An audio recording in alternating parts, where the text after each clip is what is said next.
All right, the Everett School Committee meeting for January 16th, call to order. Again with roll call, please, Lauren. Mr. Barrows? Here. Ms. Cardello? Here. Ms. Lambert? Here. Ms. LaMonica? Here. Ms. Murray? Here. Mrs. Panarisi? Ms. Hardy? Here. Mr. Parker? Here. Ms. Appice? Here. 8 members present. We have a quorum. Let's begin with the Pledge of Allegiance. Pledge allegiance to the flag of the United States of America and to the republic for which it stands, one nation, under God, indivisible, with liberty and justice for all.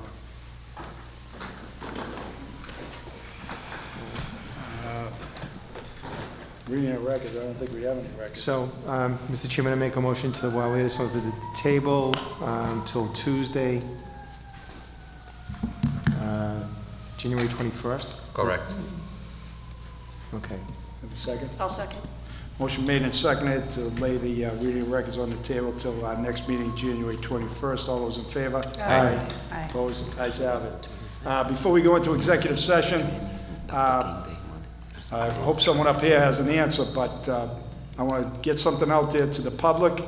My understanding is, based on my investigation into this, yesterday at approximately 10:20, an unknown individual came and made changes to the sign, the electronic sign out in front of Everett High School. No one has taken responsibility. I spoke to the principal on my way home today, approximately after 5 o'clock or so. It appears that somebody was out there for 2 hours in broad daylight, covered up the former superintendent's name. Just want the public to know this was done without the knowledge of anyone here on the school committee. I don't know if anyone from the administration has anything to add, but it's been done. Again, my understanding is we may have the license plate of the individual. Someone actually sent me a picture yesterday of the person.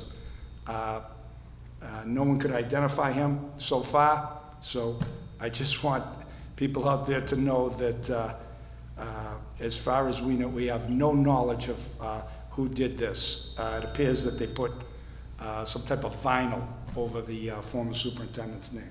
So I just wanted to get that out there. Mr. Chairman, Mr. Barrows. are we referring this case to the police? Because it's, regardless if it was the former superintendent's name, it's a public property, Right. and for anyone to come and cover. Again, when Mr. Barrows, all I could tell you is someone sent me the picture yesterday. I contacted the superintendent. She was unaware of it. This was fairly late, I think, yesterday.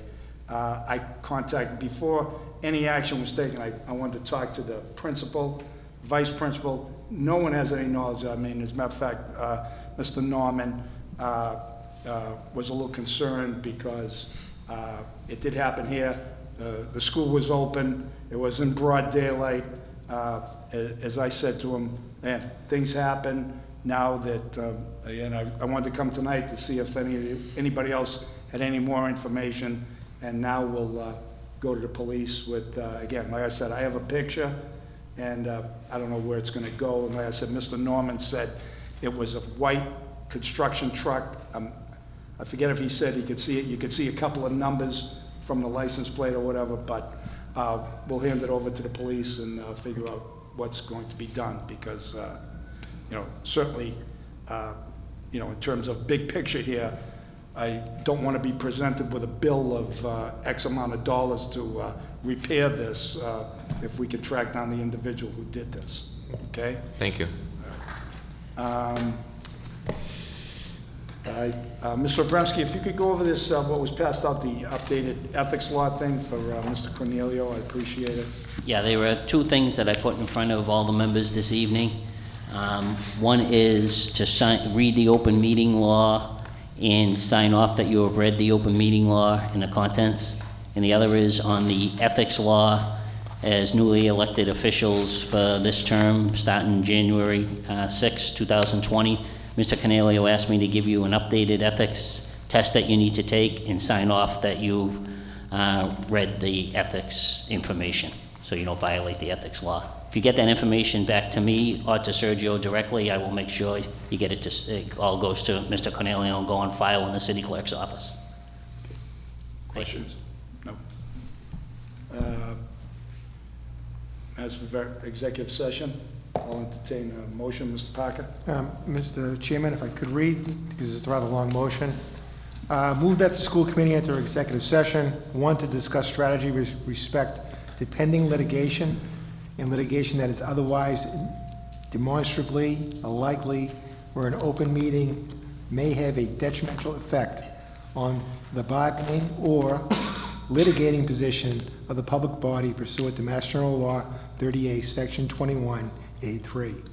And two, to conduct strategy sessions in preparation for negotiations with non-union personnel, or to conduct contract negotiations with non-union personnel pursuant to Mass General Laws 30A, Section 21A2, and then new superintendent contract will also be discussed in executive session, and then we will return to open session at the conclusion of the executive session, and no vote will be taken.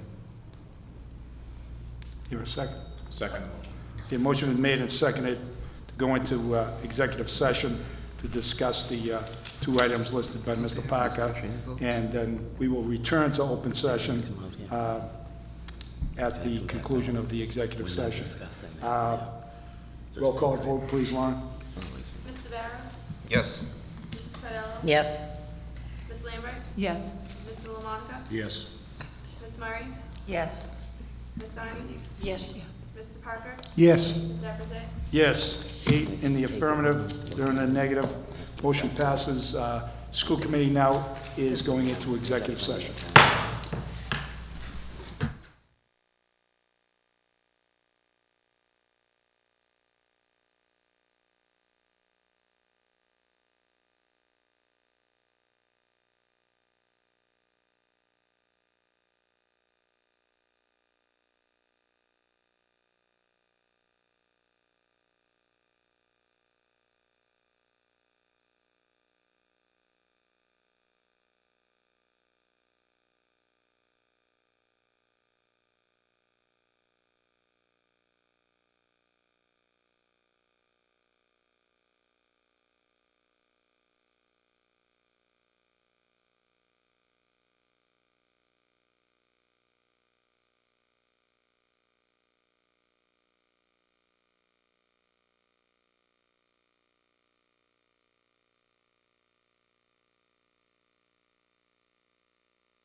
School committee meeting from January 16th is now back in open session.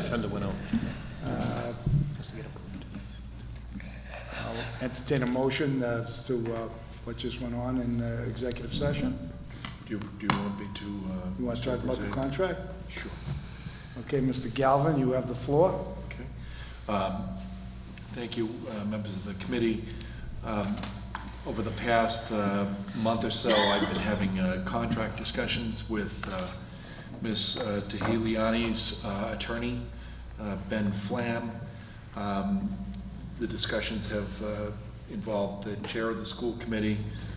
We met earlier this evening to discuss a contract, and the summary of the terms are as follows. A 4-year term with a start date of March 1st, 2020. The 4-year contract has fixed compensation at each year beginning at $205,000, and in the 4th year of the contract, it would max out at $230,000. There's an annual performance review with the possibility of a compensation review, an annual annuity payment to a investment account of her choosing in the amount of $2,500 for the first year and $3,000 in any following year. The committee would meet each year and set a set of annual goals and of objectives. Ms. Tahiliani would be allowed to engage in some limited outside activities, provided they didn't conflict with her duties and responsibilities as a full-time superintendent, which I'm sure will take up most of her time.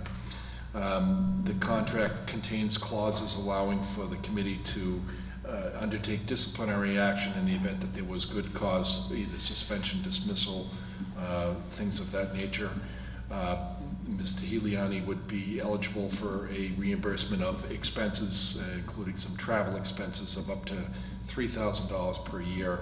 The committee has considered and approved purchasing a computer for her to use at her home, a cell phone, and payment for the cell phone plan. 15 days of sick leave with an ability to accumulate up to 50 days, but there would be no sick leave buyback. Health insurance, according to what is offered by the school department, with the ability to opt out for a discounted value. 4 days of bereavement leave, limited as we do with all employees to family and extended family members, and 4 personal days. In exchange for the compensation package, Ms. Tahiliani has agreed that she will be responsible for her tuition expenses, and there will be some significant expenses to her over the course of the next few years. For the money that we've discussed, she's willing to pay those costs herself. And that's the summary of the contract terms. Thank you, Mr. Galvin. So I'll make a motion that this committee accept the contract that was discussed, pending the final sign by Ms. Tahiliani. And I'll second it. Okay, motion is made and seconded to offer Ms. Tahiliani a contract pending her signature, that this will be the contract in place going forward.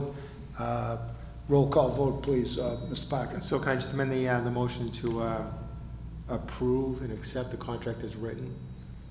It does need the modification with the bereavement language Okay, that so- I mentioned, and there were, we noticed a clerical error in another paragraph. Okay, I withdraw. So we're approving it, but basically you're going to make sure all the i's are dotted, t's are crossed, and there's no, misspellings as we found with Ms. Tahiliani's name. Yes, I will. Thank you. Okay, so a motion was made and seconded for approval of the, of this contract to present to Ms. Tahiliani, and pending her signature. Roll call vote, please, Lauren. Mr. Barrows? Yes. Ms. Cardello? Yes. Ms. Lambert? Yes. Mr. LaMonica? Yes. Ms. Murray? Yes. Ms. Sarni? Yes. Mr. Parker? Yes. Mr. Appice? Yes, 8 in the affirmative, 0 in the negative, motion passes. Move for adjournment. Second. Okay, motion made and seconded to adjourn. All those in favor? Aye. Opposed? Ayes have it. We are adjourned.